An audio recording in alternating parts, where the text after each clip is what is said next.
This is the Rubik's Cube team. What? Alright, answers! Okay, as you saw, this is the first time we have the Rubik's Cube team. And I know you may not think of it as a sport, but your hands get really tired when you're solving 25 cubes really, really fast.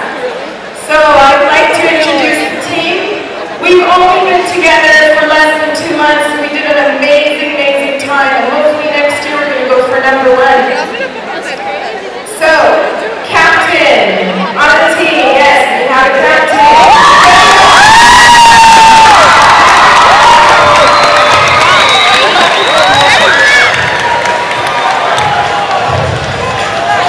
Fastest time, 25 seconds for the cube.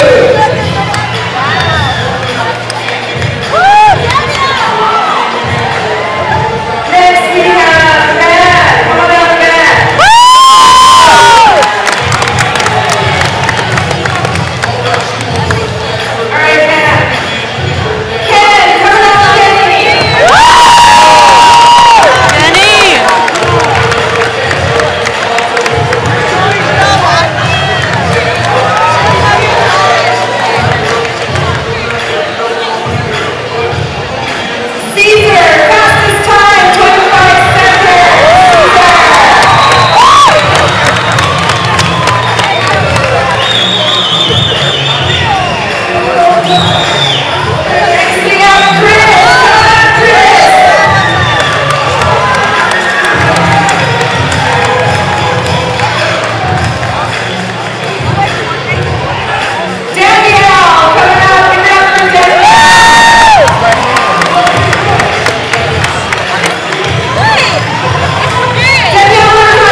Wait a minute.